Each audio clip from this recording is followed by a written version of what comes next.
Welcome to the Hit Like a Girl podcast. This is High Tea with Grace, where we spill the tea on HIT. I'm super stoked to welcome Dr. Sonya Sloan, who is an orthopedic surgeon. She is a healthcare leader and author. And on top of it all, she uses her talents to help the indigenous communities of New Mexico. So we're very excited to learn from her today. Welcome, Dr. Sloan. Thank you so much, Grace. It's so nice to finally meet you. So nice to meet you too. So tell me, what drew you into orthopedic surgery?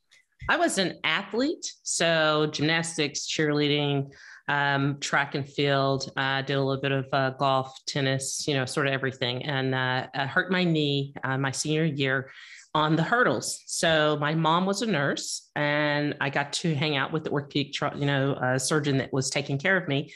And he was such a great guy. And he was actually the one that said, we need more women in orthopedic surgery. And so unbeknownst to me, I had no idea it was not, sort of like even for men and women, had no clue. But I grew up in a place, a small town USA, in Denison, Texas, North Texas. So I never saw a Black doctor, and I never saw a female doctor growing up. And so it wasn't until I got to college got to hang out with someone. But my experience with him really influenced the idea, the concept that sort of treat someone and they get better. And it's a great way to practice medicine. I love that aspect of it. And mentors do count, definitely. Wow. So what was residency like then in this historically male-dominated, white male-dominated field with just men breaking bones left and right? And you're a woman coming in. I don't want to discourage anyone in the sense of... Of course. It's a male field, dominate field, with 94% being men and 6% being women. 1.5% being African-American, less than that for Hispanics, and for Black women, orthopedic surgeons were less than the 0.6.7%. So it can be done. It's about technique. It's about skill. It's about using your brain, work harder, work smarter, not harder kind of thing. And I always tell my patients that with enough anesthesia and right positioning and manipulation, anything can be done, even by a woman. So don't let that scare you. Wow. That is totally wild and so amazing to be a part of that field and really breaking the glass ceiling there. Yeah. I would love to learn more about the type of work that you're doing with the indigenous communities in New Mexico. What exactly are you involved with there? So I got into this about almost 5 years ago. A government contract with Comp Health is a locum tenens company. And locum tenens is when you're a traveling physician, and you can sort of pick and choose what you want to do, where you want to go. And I'm at a point in my life where it was about, I need to make sure what I'm doing really counts. And so the government contract with the Indian Health Service, the largest Indian reservation in the country, was just the right position for me to make it count. And I only do 7 to 10 days a month, days out of the month there. But these are the patients that, for the lack of a better word, have just, been given a bad lot in life. I mean, it's like almost like just disproportionate to what everyone else got, and so your heart goes out to them, and you realize they're at a disadvantage. And so they don't trust very easily. So the consistency of being there really, really does help, because now I've treated like 3 generations in one family, the grandma, the mom, and the kids, but they appreciate people that are sincere, people that are genuine, as well as they know that you're coming there for a reason. It's not just for money or not just a contract, and that you're coming back because you care. And it makes a difference in how you treat a patient and how they participate in their care, as well as the relationship that goes along, not just with that family, but it's such a close, tight-knit reservation that the word gets out of like, oh no, she's a good doc, or we like her, or whatever. And so then you have a flood of customers, if you will, patients, that will come to you open-hearted and willing to listen to you and what you say. And then it's been an honor to learn some of the traditions of medicine with them, because some of the things that even as an African-American in our culture of being respectful of your your prayer life or your spirituality and stuff like that. It's another level for them. And so learning some of that, being respectful of that, and honoring it has been just truly humbling, definitely. Wow, what an experience. And how has technology been used to improve care and outcomes in the indigenous community? Is there virtual care? How exactly has technology played a role in care, especially during the pandemic and in this particular community? So I think telemedicine was introduced during this whole COVID session, I believe in March of 2020. We'd set up the initial tents for the shot, for vaccine, for testing. And they were leery. They didn't want to come out. A lot of them were afraid of what was going to happen. Everyone was watching what was going on the television, so it was sort of a scary time for that population. And there was definitely a CNN special where they documented at the same time we were seeing what was happening in New York. The indigenous people, their mortality rate was 30%, higher than anyone else. And it was because, they live on a reservation. There is no running water in some of those places. So how do I wash my hands for 30 seconds? And I have 3 generations living in one household that it doesn't spread. And, sadly, It definitely devastated that community. But also when the vaccine was available, they were also the highest percentage of people that got vaccinated first. Wow. Wow. And amazing to be a part of that too. And to see that how much the vaccine impacted that whole community, considering how terribly it was impacted by the pandemic. So they had telemedicine, but telemedicine was more phone-based than it really was true telemedicine, which is usually a virtual component of television kind of thing. So their system was not set up. And so now you see the system changing to accommodate a lot of that, but definitely into 2020 to 2021, the advantage of using a telephone to be able to call patients and try to walk through with them to make sure they didn't need to come in and that kind of thing. But I will say that a lot of people did get lost in the, through the cracks, not just on the Indian reservation, in the world, because people were hesitant to go in. People avoided just general checkup stuff that we should have been doing. As well as minor things were put off for a long period of time. I just recently did a patient's carpal tunnel and release, and he had been waiting for 2 years. He had been previously on the list to have surgery. But then, so it made it worse. His symptoms had gotten worse and more severe. And so recovery is going to be longer. So there's ramifications of this that we're not even accounting for yet. Yeah. And what are some challenges that you're finding too? Other challenges? Are there tech challenges, other challenges that you are having in serving this community that are unique to this community versus others that, that you might have in other communities? Yeah. So Wi-Fi definitely is an issue, right? So you're out in the middle of New Mexico, 4 corners, Arizona, Utah, Colorado, and New Mexico. And lots of parts of the reservation, they may not have running water or electricity, let alone Wi-Fi. So therefore, how do you do something like telemedicine, which again, endorse good service for their telephones?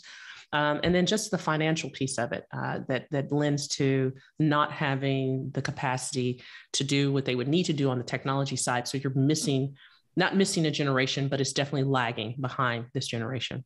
Yeah. And what are things that could be done to improve that? Is there legislation that could be changed, reimbursement models that could be changed? Like, what do you see as the solution to that? It's a government model, and so you have the financial side of what the government is paying the indigenous Navajo Nation to provide care. There's a different organization within that network that's possibly more successful, but they're almost independent. And so therefore their financial gains are not the same. So to revamp all of that, you're talking about the bureaucracy and the red tape, to be honest. So it's just going to take time to process that. The hospital I'm at right now does need, and they're talking about building a brand new hospital, but just to do that in a government facility, you're talking probably another 10 years. So imagine a 50-year-old hospital now trying to build something in the next 10 years, and they're still going to be behind. Within the hospital, you have people that are tech savvy. I tell patients about apps and other things, and then sometimes they will find ways to go around even the Indian Health Service, but can get them to pay for it later on. So, I always say, talk about get a second opinion. If it's something that we can't provide, they have that luxury or that courtesy to, find someone else and get a second opinion, or maybe a procedure or something like that. And hopefully the Indian Health Service will reimburse that provider and or that service. So there are so other great. means. Yeah. Definitely. Yeah. And that's so great that you can give them that advice too when they come to you. We need more ideas of what's going on here. Can you Correct. help us figure out how to manage this given the lack of financial and other resources? Right. Exactly. Yeah. So tell us about your book, The Rules of Medicine. What's the premise of the book? I want to hear all about it. So I started this book in 2016. I finished, it was 10 years after my residency. And the idea concept was there's things that you hear in medicine, little antidotes like, see one, do one, teach one, and that's not just for medicine. That carries across a lot of different genres of professional occupations. But there are some that are specific to medicine that we hear and we go in one ear and out the other, and that even the newcomers never hear, or by the time they hear it, it's almost too late. So the idea was to compile all of these medical isms to help nursing students, medical students, PT, OT, PAs, as they're going through school, as well as going through the process of actually learning and being young in the field. And even some of the old heads as reminders of, be the patient sometimes. Be the patient is about bedside manners, and that just never goes out of style. And there's those short little stories that teach a lesson and give some bullet points on how to improve or be successful in this field. And surprisingly, it's been really a big success. I'm almost at 10,000 books, but more so because we forget, we get so busy and it's like, wait, am I supposed to remember to see one, do one, teach one? Okay. And then, miracles still do happen. What, or my favorite is Rule 34, pay it forward. How can I help the next generation benefit from what I've had to go through in the past 20 years of medicine? It's to write a book and let you know what you need to be doing. Oh, I love that. And since you've written the book, I'm sure things pop up and you're like, oh, that's a great one. Have you been thinking about doing a part 2 to this? Yes, of course. And I have people that send them to. That's what's hilarious to me. I mean, I'll get more inboxes on TikTok and Instagram about, hey, did you think about this one? Or what about it? It's like, oh yeah, that's definitely, to add to it. But I think at some point to add a part 2 or a revision, definitely. That's really neat. Well, we'll definitely be sure to share that with our audience. We'll definitely be sure to share that with our audience when that one comes out. Yes. So I'm wondering from the technology side now, going into your orthopedic world, are there certain technologies you think could have a huge impact on orthopedics 5 years, 10 years, 15 years down the road, maybe at-home PT or other things that you think could potentially have an impact on the field? Yes, technology is huge for the future of medicine, specifically for orthopedics. And one that I just love, and I know it's going to be even more impactful, and you see it at a lot of the medical shows and specifically surgical places, is virtual reality, augmented reality. So my son has an Oculus, so it's like where it submerges you within a field. Metaverse, yeah, it's like a metaverse, right? So there's different, you have the virtual reality, was just like, you submerge yourself into that. Then you have augmented reality, which is what is live right now, but then there's something that's animated that I can see, that I can touch, that I can manipulate. So that's the surgical side that's going to help benefit to teach students to, master other techniques on surgical procedures and minimize some of the complications that may happen long-term. So just imagine being able to overlay an X-ray of a patient while I'm operating. So the incision could be this small versus this big, that kind of thing. And then, of course, AI, where the automated intelligence is going to continue to grow in medicine. Now, my disclaimer is that medicine probably lags almost 10 years, partly because we almost want the research and the data to be sufficient to make it viable for patients, but also the cost. And so as in anything in technology, the cost when it's new and on the field, it has to be absorbed someplace. And a lot of places in medicine, from insurance companies, hospitals, doctors' offices, don't have that built in yet. And so that's the business model of adapting to technology long-term, even for computer software updates for medical records, electronic health records and stuff.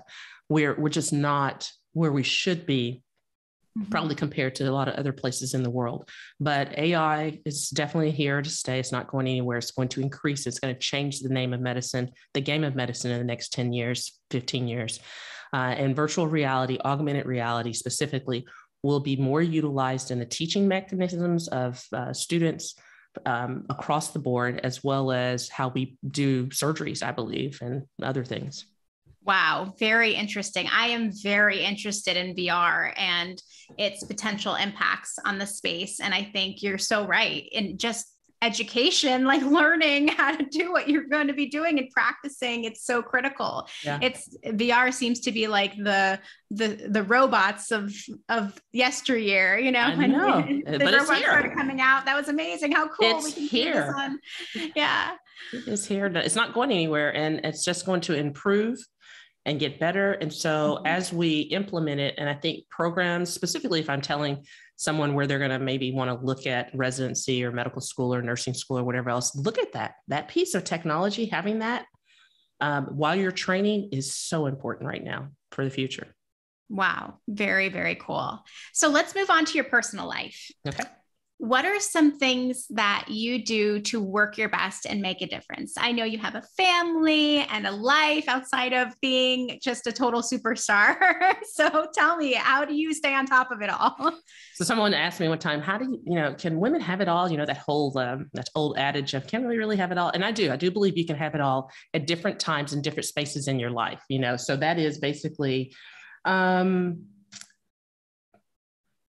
and choosing what's important for you at different aspects and different times in your life. And so, my kids are 16, 14, and 10. So at that time period, me having children was the most important thing. Residency was prior to that. Medical school was prior to that. And that at that time in my life was the most important thing. And so now I'm on the other end, and it's like, I want to make an impact in different areas of my life. And so how does that occur is I have to pick and choose what I want to do. So my time and my energy and my efforts are very, very important to me. So that's about boundaries. That's about learning to say no.